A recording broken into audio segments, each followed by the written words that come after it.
स्वागत है आप सभी का इस नए लेक्चर में। तो इस लेक्चर में एक और प्रॉब्लम देखेंगे मैकॉलिस मेथड का। तो एग्जांपल नंबर 24 हम सॉल्व करेंगे। तो ये थोड़ा एग्जांपल जो भी है वो थोड़ा स्पीड में मैं एक्सप्लेन करूंगा। अगर जो स्टूडेंट्स नए हैं तो उनको मैं ये सुझाव देना चाहूँगा यहाँ पर कि वो जो पिछला लेक्चर है हमारा लेक्चर नंबर 74, तो इस लेक्चर में हमने एग्जांपल 21 सॉल्व किया है और वो मैंने पूरे के पूरे डीप में एक्सप्लेन किया है। इतना डीप में एक्सप्लेन किया है कि आपका एक भी डाउट नहीं रहेगा। इस मैकॉलिस मेथड से हम जो भी प्रॉब्लम सॉल्व करते हैं उसमें आपका एक भी डाउट नहीं रहेगा। मुझे तो ऐसा लगता है। तो चलो, आपको क्या लगता है आप मुझे कमेंट करके भी बता सकते हो अगर आपने पिछले लेक्चर अटेंड किया है तो चलो इस लेक्चर में हम एग्जांपल 24 हम स्टार्ट करते हैं। तो आप देख सकते हो यहाँ पर अपने स्क्रीन के ऊपर, थोड़ा स्पीड में लूंगा क्योंकि पिछला लेक्चर में जो भी प्रॉब्लम लिया था वो मैंने बहुत डीप में आपको एक्सप्लेन किया था। तो यहाँ पर आप देख सकते हो simply supported beam A B दिया है ऑफ स्पैन 4 मीटर। तो इस बीम का स्पैन हमें 4 मीटर दिया है span and is loaded as shown in the figure. तो इस फिगर में आप देख सकते हो लोडिंग कंडीशन किस प्रकार से दी है और डिटरमाइन द स्लोप एट ये, हमें सिर्फ ये को स्लोप डिटरमाइन करना है and deflection at mid span. तो इस बीम का जो भी मिड स्पैन है यानी कि यहाँ पर पॉइंट सी, क्योंकि 4 मीटर का स्पैन है 2 तो यहाँ पर सी पॉइंट मिड स्पैन है, तो इस सी पॉइंट पर हमें डिफ्लेक्शन निकालना है एंड हमें यहाँ पर ई आई की वैल्यू दी है 4000 किलो न्यूटन मीटर स्क्वायर। समझ में आ गया है। तो हमें ये क्वेश्चन है तो हम इसे सॉल्व करते हैं। तो हमें मैकॉलिस मेथड के स्टेप भी हमें मालूम है। तो यहाँ पर सबसे first given data simply supported beam as shown in the figure and हमें फाइंड आउट करना है थीटा एट ए, स्लोप हमें एट ए पॉइंट पर स्लोप फाइंड आउट करना है एंड वाई सी यानी कि डिफ्लेक्शन एट सी पॉइंट पर हमें फाइंड आउट करना है। तो सबसे फर्स्ट हमें टोटल स्टेप्स जो कि 9 स्टेप है मैकॉलिस मेथड के वो हमें पता है। तो आपको भी पता होंगे ऐसा मैं कंसिडर करता हूँ और इस एग्जाम्पल को सॉल्व करता हूँ। अगर नहीं पता है आपको तो आप प्लीज आप पिछला लेक्चर अटेंड करें, उसमें मैंने स्टेप भी एक्सप्लेन किया है और उसी के साथ साथ एग्जाम्पल भी सॉल्व किया है। तो सपोर्ट रिएक्शन हम फाइंड आउट करते हैं। सबसे पहले हम R A and R B की वैल्यू फाइंड आउट करेंगे। तो सबसे फर्स्ट हम आर बी की वैल्यू यहाँ पर फाइंड आउट की है। तो हम मोमेंट एट लेते हैं पॉइंट ए, यहाँ पर पॉइंट ए पर हम मोमेंट लेते हैं यानी कि यम ए इज इक्वल टू 0, यम ए इज इक्वल टू 0। तो क्या हो जाएगा, ये एंटी क्लॉकवाइज मूवमेंट आ जाएगी आर बी इंटू 4। तो यहाँ पर R B into 4 is equal to के आगे लिया है यानी कि यहाँ पर प्लस हो जाता है। समझ में आ गया आपको। अगर आप एक बुक पर सॉल्व करेंगे तो आपको पता चल जाएगा कि किस प्रकार से आता है। उसके बाद यहाँ पर देखो ये एंटी क्लॉकवाइज है इसलिए ये माइनस आती है। देखो यहाँ पर मैं आपको दिखा देता हूँ, यम ए इज इक्वल टू 0। तो मूवमेंट आती है हम क्या लेंगे माइनस आर बी इंटू कितना डिस्टेंस है 4 डिस्टेंस है, ये माइनस हो चुका। उसके बाद जो भी प्लस 30 प्लस 15 ये लेंगे हम, प्लस लेंगे तो ये जो माइनस आर बी इंटू 4 है ये इज इक्वल टू के इस साइड चला जाता है। तो क्या हो जाता है प्लस आर बी इंटू 4। तो देखो इज इक्वल टू के इस साइड चला गया इसलिए यहाँ पर प्लस आ चुका है आर बी इंटू 4। समझ में आ गया। उसी के बाद ये 30 इंटू 1 हम पॉइंट ए पर मूवमेंट लेते हैं तो ये क्लॉकवाइज है इसलिए यहाँ पर प्लस 30 इंटू 1 प्लस, और उसके बाद इसका क्या हो जाएगा 15 इंटू 2, 15 इंटू 2 करेंगे तो हम इसका यूडीएल का पॉइंट लोड में कन्वर्जन हो जाएगा। और ये पॉइंट लोड कहाँ पर एक्ट होता है इस यूडीएल के सेंटर पर, यानी कि 2 मीटर का यूडीएल है यानी कि यहाँ पर सेंटर पर। तो 15 इंटू 2 इंटू ये 1 एंड 2 डिवाइड बाय 2 इसको, तो यहाँ पर सेंटर में एक्ट होता है यानी कि 1 प्लस 1 प्लस 2 बाई 2 यानी कि 3 मीटर। यहाँ से यहाँ तक डिस्टेंस कितना है 3 मीटर है तो इसकी वैल्यू 3 मीटर ही आ जाती है। तो यहाँ पर इसका आर ए की वैल्यू हमें यहाँ पर मिल जाती है 120 डिवाइड बाय 4 यानी कि 30 किलो न्यूटन। तो उसी प्रकार से हम upward force is equal to downward force करके भी हम निकाल सकते हैं। तो आरबी की वैल्यू यहाँ पर हमें मिल चुकी है 30 किलो न्यूटन और उसके बाद हम आर ए की वैल्यू निकालते हैं 30 किलो न्यूटन। अब मैं ऐसा आपको कंसिडर करता हूँ कि आपको ये सभी वैल्यू निकालने के लिए आते हैं। तो आर ए आर बी यहाँ पर निकल चुका सपोर्ट रिएक्शन। तो देख सकते हो आप यहाँ पर आर ए आर बी हमने यहाँ पर दिखाया है। उसके बाद यूडीएल है 2 मीटर पर, उसके बाद यहाँ पर पॉइंट लोड है 1 मीटर पर, यहाँ पर डिस्टेंस भी मेंशन किया है। और अब हम सेक्शन एज्यूम करेंगे एट द एंड। तो देखो ये यूडीएल है इसलिए जहाँ पर यूडीएल होता है वहाँ पर हम सेक्शन एज्यूम करते हैं। मान लो अगर इस साइड यूडीएल होगा इस साइड यूडीएल होगा और इस साइड पॉइंट लोड होगा, तो हम यहाँ से पॉइंट बी से इस साइड हम सेक्शन ड्रॉ करेंगे, क्योंकि प्रॉब्लम को सॉल्व करने में थोड़ी आसानी होती है, इसलिए। समझ में आ गया? तो इस साइड यूडीएल है तो इसलिए हम इस साइड सेक्शन एज्यूम करेंगे। और अब हम इस सेक्शन पर मोमेंट फाइंड आउट करेंगे। यहाँ पर डिस्टेंस एक्स पर हम मोमेंट फाइंड आउट करते हैं।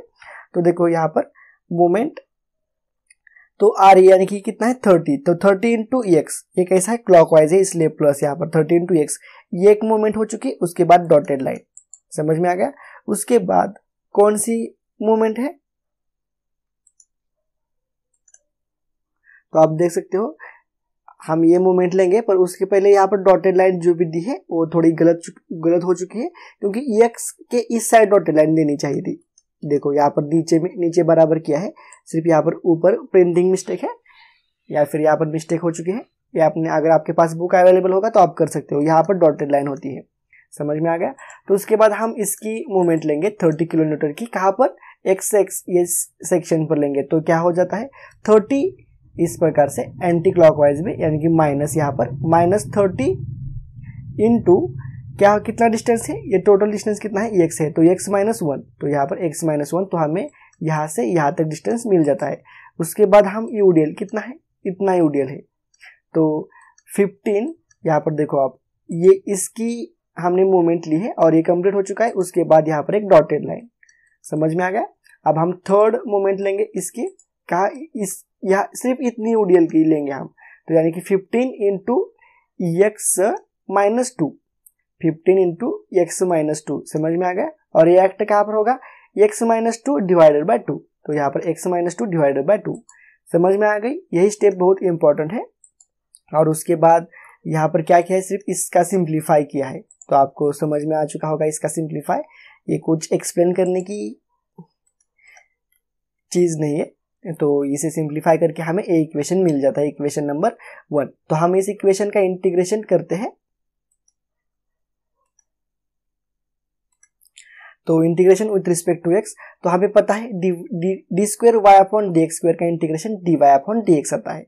और 30 इंटू एक्स का इंटीग्रेशन क्या था, एक्स स्क्वायर डिवाइडेड बाय 2, तो यहाँ पर 30 x square divided by 2 plus C1, जो भी कांस्टेंट होते हैं वो हम फर्स्ट डॉटेड लाइन के पहले जो भी टर्म होती है उसे हम अप्लाई करते हैं और रिमेनिंग को हम अप्लाई नहीं करते। ये भी एक रूल है मैकॉलेज मेथड का। तो यहाँ पर हमने C1 ऐड किया। उसके बाद 30 यहाँ पर x -1 का इंटीग्रेशन आता है x -1 bracket square divided by 2, समझ में आ गया? तो यहाँ पर 30 x -1 bracket square divided by 2, और उसके बाद -15/2 as it is x -2 bracket का स्क्वायर है, तो इसका इंटीग्रेशन आता है x -2 bracket raise to 3 divided by 3। तो इसका इंटीग्रेशन किस प्रकार से आता है वो भी मैंने पिछले लेक्चर में बहुत ही डीप में एक्सप्लेन किया है, और अभी तक आपको बहुत x रेज़ टू एक ही फॉर्मूला है x raise to n integration निकालने का, और यही फॉर्मूला हमें थ्रू आउट एग्जाम्पल यूज करना है।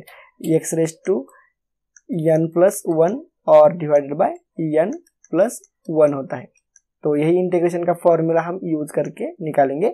माउस है इसलिए थोड़ा सा राइट अप की जो भी यानी कि आप अक्षर जो भी है वो ज़्यादा अच्छा नहीं आता, तो उसलिए क्षमा चाहता हूँ। तो देखो यहाँ पर हमने इंटीग्रेशन किया और ये हमें यहाँ पर इंटीग्रेशन करने के बाद एक इक्वेशन मिल जाता है जो कि यहाँ पर dy अपॉन dx है, यानी कि ये स्लोप का इक्वेशन हमें मिल जाता है। उसके बाद हम इस इक्वेशन को एक और बार इंटीग्रेशन करते हैं, तो हमें dy अपॉन dx का इंटीग्रेशन y आता है, और यहाँ पर x स्क्वायर का integration x raise to 3 divided by 3 आता है, और ये 30 डिवाइडेड बाय 2 15 यहाँ पर आ चुका है। समझ में आ गया? 30 डिवाइडेड बाय 15 यानी कि देखो 15 एक्स स्क्वायर हो जाता है यहाँ पर, तो एक्स स्क्वायर का integration x raise to 3 divided by 3 यहाँ पर आ चुका, प्लस C1 का इंटीग्रेशन आता है C1x प्लस C2, यहाँ पर एक और कांस्टेंट एक और बार हमने इंटीग्रेशन किया है इसलिए एक और बार यहाँ पर एक कांस्टेंट ऐड हो जाता है।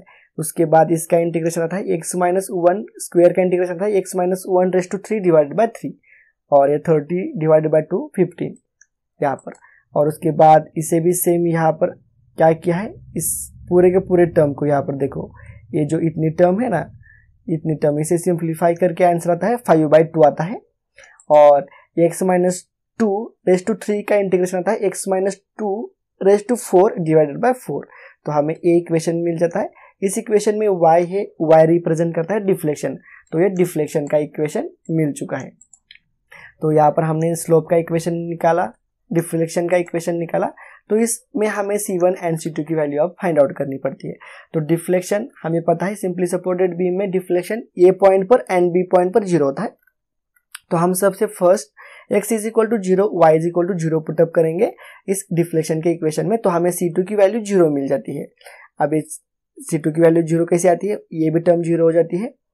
देखो यहाँ पर ये वाली भी टर्म 0 होती है, ये भी टर्म 0 होती है और ये भी टर्म 0 होती है, तो C2 रिमेनिंग बचता है। और ये टर्म हम क्यों ले लेते, क्योंकि यहाँ पर x की वैल्यू 0 पुटअप कर दी, तो ब्रैकेट में 0 - 1, तो ब्रैकेट का आंसर क्या आ जाएगा, -1 आ जाएगा, इसलिए हम इस टर्म को नहीं लेंगे। और इस टर्म में अगर हमने x की वैल्यू 0 पुटअप कर दी, तो इस ब्रैकेट का आंसर क्या आ जाएगा, 0 - 2, -2 आता है, तो माइनस आता है, इसलिए हम इसको भी नहीं लेंगे। तो यहाँ पर C2 की वैल्यू 0 आ जाती है। उसके बाद हम नेक्स्ट कंडीशन अप्लाई करेंगे, जो कि है हमारी, देखो x इज इक्वल टू हम क्या पुटअप करेंगे, 4 पुटअप करेंगे यहाँ पर बी पॉइंट पर, तो हमें डिफ्लेक्शन 0 मिल जाता है। तो आप देख सकते हो x इज इक्वल टू 4, तो y इज इक्वल टू 0, तो हम इस इक्वेशन में x की वैल्यू क्या करेंगे, 4 पुटअप करेंगे। तो देखो यहाँ पर EIY 0 हो जाता है, यहाँ पर हमने x की वैल्यू 4 पुटअप कर दी, प्लस C1x यानी कि C1 4 प्लस C2 की वैल्यू 0 है, यहाँ पर हमने निकाली है, माइनस, देखो इस ब्रैकेट में अगर हमने x की वैल्यू 4 पुटअप कर दी, तो इस ब्रैकेट का आंसर क्या आता है, 4 - 1 यानी कि 3 आता है, प्लस 3 आता है, तो प्लस आता है, तो इसलिए हम इस टर्म को भी यहाँ पर लेंगे। तो यहाँ पर 15 डिवाइडेड बाई 3, 4 - 1 रेज़ टू 3। उसके बाद इस ब्रैकेट में हम x की वैल्यू 4 पुटअप करते हैं, तो इस ब्रैकेट का आंसर क्या आता है, 4 - 2 यानी कि 2 आता है, प्लस 2 आंसर आता है, प्लस आ चुका है, इसलिए हम इस टर्म को भी यहाँ पर लेंगे। तो 5 divided by 8 in bracket 4 - 2 raise to 4। देखो 2 × 4 क्या है, तो यहाँ पर 8, 5/8, और इस ब्रैकेट में x की वैल्यू 4 पुटअप की है। तो उसी के बाद क्या किया है इन्होंने, इस सभी को सिंप्लीफाई करके यहाँ पर सिंप्लीफाई किया है, और उसके बाद इज इक्वल टू 0 पुटअप करके यहाँ पर C1 की वैल्यू निकाली है। तो C1 की वैल्यू निकालने के बाद आंसर आता है -43.75। तो हमें C1 की वैल्यू मालूम है, C2 की वैल्यू मालूम है, तो हम ये सभी वैल्यू इक्वेशन में पुटअप करते हैं। देखो यहाँ पर इस इक्वेशन में पुटअप करते हैं, स्लोप इक्वेशन में एंड डिफ्लेक्शन के इक्वेशन में, तो हमें स्लोप एंड डिफ्लेक्शन का इक्वेशन मिल जाता है। तो यहाँ पर putting C1 and C2 value in deflection equation में, तो यहाँ पर हमें डिफ्लेक्शन का इक्वेशन मिल जाता है। फिर हम C1 की वैल्यू स्लोप इक्वेशन में पुटअप करते हैं, तो हमें स्लोप का इक्वेशन यहाँ पर मिल जाता है।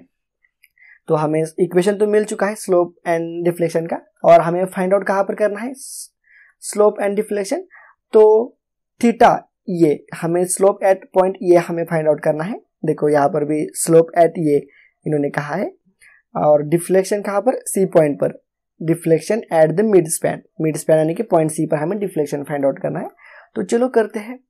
सबसे फर्स्ट हम to find the slope at A को हम फाइंड आउट करेंगे, तो हमें x की वैल्यू कितना पुटअप करनी पड़ेगी, 0 पुटअप करनी पड़ेगी, क्योंकि हमने सेक्शन यहाँ से एज्यूम किया है। तो x is equal to 0 put up करते हैं स्लोप इक्वेशन में। तो स्लोप इक्वेशन कहाँ पर है हमारा, देखो ये वाला स्लोप इक्वेशन है, dy/dx। तो इस इक्वेशन में हम x की वैल्यू 0 पुटअप करते हैं, तो सेम 15 × x² 0 -43.75 यहाँ पर एज इट इज, -43.75 यहाँ पर एज इट इज। तो इस टर्म में हम इस ब्रैकेट में x की वैल्यू हम 0 पुटअप करते हैं, x की वैल्यू 0 पुटअप करते हैं, तो इस ब्रैकेट का आंसर क्या आता है, -1 आता है, तो हम इस टर्म को नहीं लेंगे यहाँ पर। और उसके बाद इस टर्म में भी हम x की वैल्यू 0 पुटअप करते हैं, तो इस ब्रैकेट का भी आंसर -2 आता है, तो हम इस ब्रैकेट को भी नहीं लेंगे, सिर्फ इतना ही इक्वेशन लेंगे यहाँ से यहाँ तक। समझ में आया क्यों लिया, क्योंकि इस ब्रैकेट का आंसर माइनस आता है। तो हम मैकॉलेज मेथड में ये भी रूल है कि मैकॉलेज मेथड में अगर ब्रैकेट का आंसर माइनस आता है तो हम उस टर्म को कैलकुलेशन में नहीं लेते। तो यहाँ पर सिर्फ इतना पार्ट लिया है और इसका आंसर आता है -43.75। उसके बाद EI से हम उसे डिवाइड करते हैं। EI की वैल्यू दी है 4000 किलो न्यूटन मीटर स्क्वायर में दी है, तो यहाँ पर इसका आंसर आता है -0.0109 रेडियन। तो हमें यहाँ पर स्लोप मिल चुका है, समझ में आ गया। तो यहाँ पर हमें स्लोप मिल चुका है। अब हम डिफ्लेक्शन निकालेंगे एट द मिड स्पैन। तो मिड स्पैन में डिफ्लेक्शन निकालना है, तो हमें डिफ्लेक्शन के इक्वेशन में x इज इक्वल टू हमें 2 पुटअप करना पड़ेगा, तो हमें डिफ्लेक्शन मिल जाएगा। तो देखो ये हमारा डिफ्लेक्शन का इक्वेशन है, तो इस इक्वेशन में हम x की वैल्यू हम 2 पुटअप करेंगे। तो देखो deflection at the mid span x is equal to हमने 2 पुटअप कर दिया, तो हमें ये इक्वेशन मिल जाता है 5 into x raise to 3 x, ये देखो ये इक्वेशन है 5 इंटू एक्स रेज टू 3। तो यहाँ पर x की वैल्यू हमने क्या पुटअप कर दी, 2 पुटअप कर दी। तो देखो तो यहाँ पर 5 इंटू 2 रेज टू 3, और उसके बाद अब हम इस ब्रैकेट को देखेंगे, ये -43.75 ये भी यहाँ पर एज इट इज आ जाएगा, -40.75 इंटू 2 एक्स की वैल्यू पुटअप कर दी। तो इस ब्रैकेट में अगर हमने x की वैल्यू 2 पुटअप कर दी तो इस ब्रैकेट का आंसर 1 आता है, पॉजिटिव 1 आता है, तो हम इस ब्रैकेट को लेंगे। और इस ब्रैकेट में हम x की वैल्यू 2 पुटअप कर देते हैं, तो 2 - 2 0, तो ये टर्म पूरी की पूरी 0 हो जाती है। समझ में आ गया। तो हम इस टर्म को भी नहीं लेंगे क्योंकि ये टर्म 0 हो जाती है। x की वैल्यू हम अगर हमने इस टर्म यहाँ पर पुटअप कर दी तो ये ब्रैकेट 0 हो जाता है, तो ये टर्म भी टोटल 0 हो जाती है। तो यहाँ पर वही -5 इन ब्रैकेट 2 - 1 रेज टू 3, तो इसका आंसर आता है -52.5। तो उसे हम बाद में डिवाइड करेंगे EI से, YC is equal to -52.5 divided by EI। तो EI की वैल्यू 4000 दी है, तो इसका आंसर आता है -0.013125 मीटर। तो इसका हम कन्वर्जन करते हैं mm में, तो -13.125 mm। तो यहाँ पर इस प्रकार से स्लोप भी मिल जाता है। समझ में आ गया प्रोसीजर क्या थी, सिर्फ हमने स्टेप्स फॉलो किए हैं मैकॉलिज मेथड के और हमने इसका आंसर निकाला है। तो इसी टाइप में क्वेश्चन आते हैं एग्जाम में। तो यहाँ पर मैंने अप्रोक्सीमेटली प्रॉब्लम कवर किए हैं, तो जो भी मैंने 2 प्रॉब्लम लिए हैं इसी के ऊपर आपको सभी टाइप के प्रॉब्लम सॉल्व करने आ जाएंगे, मैं ऐसा उम्मीद करता हूँ, क्योंकि सभी टाइप के प्रॉब्लम तो मैं आपको एक्सप्लेन नहीं कर सकता, और अगर किए भी तो वो भी कोई देखेगा भी नहीं उसे। तो फिलहाल जो भी मैंने प्रॉब्लम आपको एक्सप्लेन की है उससे आपको सभी टाइप के प्रॉब्लम सॉल्व करने आ जाएंगे। डिफरेंस क्या है, सिर्फ आपको यहाँ पर इस सेक्शन पर सिर्फ मूवमेंट लेना है, सिर्फ इतना ही पार्ट नया है, बाकी की प्रोसीजर जो भी है सभी प्रॉब्लम के लिए सेम ही है। तो चलो मैं ऐसा उम्मीद करता हूँ कि आपको सभी प्रॉब्लम सॉल्व करने आ जाएंगे, आ ही सकते हैं, क्योंकि मुझे मालूम है मैंने सभी टाइप के प्रॉब्लम देख लिए हैं। तो इसीलिए मैं ये भी एग्जाम्पल, ये जो मैंने इस लेक्चर में लिया है ना एग्जाम्पल 24, ये भी नहीं लेना चाहता था, क्योंकि इसी यहाँ पर आपको जो भी मैंने लेक्चर नंबर 74 में जो एग्जाम्पल एक्सप्लेन किया है वो डिटेल में एक्सप्लेन किया है, उसी के बेस पर आपको सभी टाइप के एग्जाम्पल सॉल्व करने आ जाएंगे, ऐसा मुझे मालूम है, क्योंकि मैंने सभी टाइप के एग्जाम्पल को सॉल्व किया है, कोई नया पार्ट नहीं है। सिर्फ आपको मूवमेंट लेना आना चाहिए, C1 C2 की वैल्यू फाइंड आउट करनी आनी चाहिए, और उसी के बाद जहाँ पर डिफ्लेक्शन पूछा गया है वहाँ पर डिफ्लेक्शन निकालना आना चाहिए, बस इतना ही पार्ट है। तो यहाँ पर सिंपली सपोर्टेड बीम के जो भी एग्जाम्पल है वो कंप्लीट हो जाती है इस लेक्चर में। अगर लेक्चर तो अच्छा लगा है तो एक लाइक तो बनती है, और इसे अपने सभी दोस्तों के साथ भी शेयर करो। और अब हम नेक्स्ट लेक्चर में, लेक्चर नंबर 76 में हम कैंटिलीवर बीम के लिए मैकॉलिज मेथड किस प्रकार से मैकॉलिज मेथड का किस प्रकार से यूज करके हम स्लोप एंड डिफ्लेक्शन निकालते हैं वो हम नेक्स्ट लेक्चर में देखेंगे। तो इसी के ऊपर लेक्चर नंबर जो भी हमने अभी तक 2 एग्जांपल देखे हैं उसी का यूज मैकॉलिज मेथड के ही स्टेप्स यूज करके हम निकालने वाले हैं कैंटिलीवर बीम के लिए भी। तो चलो वो देखते हैं अगले लेक्चर में। तो चलो मिलते हैं नेक्स्ट लेक्चर में।